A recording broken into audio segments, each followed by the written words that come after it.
Dan Perrins arrived exhausted, sitting in front of the footsteps of Queen's Park. He walked 120 kilometers from Hamilton to bring awareness about the issues surrounding men and boys. Currently, 8 men will commit suicide each and every single day, yet governments and others ignore this simple fact.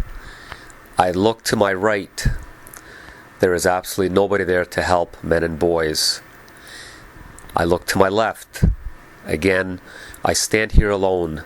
Won't you please stand with me? Kathleen Wynne, will you allow another male to die in front of your footsteps at Queen's Park?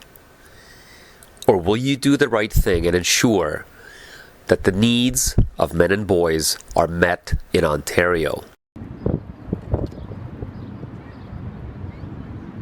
Dan, can you tell us about what just happened over the last few days, 5 days actually? Well, I started out, it's Mental Health Week in Canada here, nationally. And this year's theme is mental health for men. Now, men make up 76% of all suicides in Canada, but there are 2 disturbing peaks. One at 20 years old and one at around 50 years old. At those peaks, they make up 80% of the suicide population. So we are, in essence, we are burying our sons and our fathers at a rate of about 8 a day across Canada. In Ontario, we have 39% of the population, so that translates to about 3 male suicides a day in Ontario alone. So every 8 hours, a family, a community, a workplace, as a whole ripped into the soul of that community due to a male suicide. I'm here to stop that. It's shameful how we treat our half the human race in Canada. I'm here to protest that, and I've issued them a bit of some terms.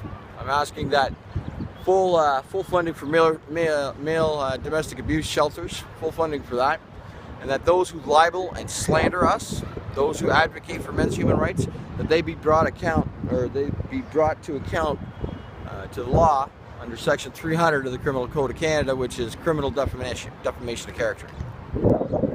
My name has been Google poisoned, and there's been no response. There is no remedy for me. I've complained to the police. I filed a complaint with the police, and they did nothing. They disregarded their oath to the Constitution of Canada. I believe the oath is found under, Section 45 of the Police Services Act. I think it's OREG 299 or something. I can't remember the rest of it, but yeah, they swear an oath to the Constitution of Canada, apply the law equally for all, and it seems that because I was born XY, born a male, that my rights, my human rights and civil rights are disregarded. Thank you, Dan. Kathleen Wynne, will you allow another male to die in front of your footsteps at Queen's Park? Or will you do the right thing and ensure that the needs of men and boys are met in Ontario?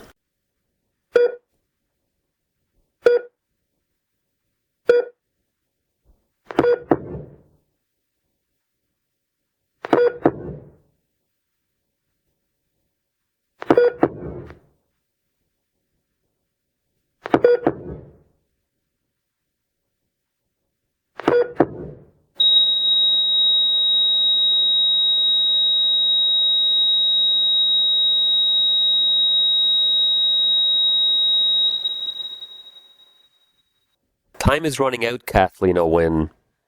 How long will you let Dan Perrins suffer until he too dies?